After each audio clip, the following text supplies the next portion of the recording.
यावेळी मला deep cleaning नाही तर डिक्लटरिंग करायची आहे. अशा बऱ्याच वस्तू असतात घरामध्ये ज्यांची खरंच आपल्याला गरज नसते आणि आपण वर्षानुवर्ष त्यांना सामावून ठेवतो. यावेळी म्हटलं असंच काहीतरी करूया. थोडंफार घर आवरलं आणि त्यानंतर स्वयंपाक करायला घेतला आणि त्यानंतर माझ्या इथे छान-छान असे पार्सल रिसीव्ह झालेले आहेत. सेट ऑफ 3 मध्ये हे आर्टिफिशियल प्लांटर मागवलेले आहेत आणि त्यानंतर हे काही दिवे अशा पद्धतीने मागवलेले आहेत. दोघांची क्वालिटी खूप छान आहे. प्रॉडक्ट हवे असतील ना तर मी टॅग केलेले आहेत वर ॲफिलिएटमध्ये किंवा Instaवर रील बघत असाल तर मला कमेंट करा.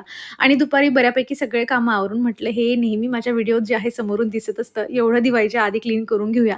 म्हणून ह्या बरण्या वगैरे त्यामध्ये सामानही भरून घेतलं आणि सोबत त्यांना क्लीनही करून घेतलं. कितीही छान-छान नवीन गोष्टी घेतल्या ना आपण, पण एखादी वस्तू जर आपण आपल्या हाताने डेकोर केलेली असते ना, तर तिचं महत्त्व आपल्यासाठी काहीतरी वेगळं असतं. जसं की हे बरण्या, म्हणजे यांची जी झाकणं आहेत ना, ते मी घरीच कलर करून घेतले होते. म्हणून मला त्यांना कधीच टाकूशी वाटत नाही. आणि बघा अशा पद्धतीने हे माझं छोट्याशा किचनचा छोटासा हिस्सा जो आहे, तो मी इथे मस्त छान नीट आणि क्लीन करून घेतला. कसं दिसतंय कमेंट म्हणून मला नक्कीच सांगा. आणि सायंकाळी झाडू पोछा करण्याआधी ना म्हटलं झाडंही काढून घेऊया, म्हणजे उद्याचं काम माझं कमी होऊन जाईल. हा ब्रश ना खरंच खूप उपयोगी आहे. याचीही लिंक मी तुम्हाला ॲफिलिएटमध्ये देते किंवा मला कमेंट कराल. आपल्या गरजेनुसार आपण याला कमी जास्त करून घेऊ शकतो. चला मग मी माझा व्हिडिओ इथे संपवते. आपण भेटूयात नेक्स्ट व्हिडिओमध्ये. बाय.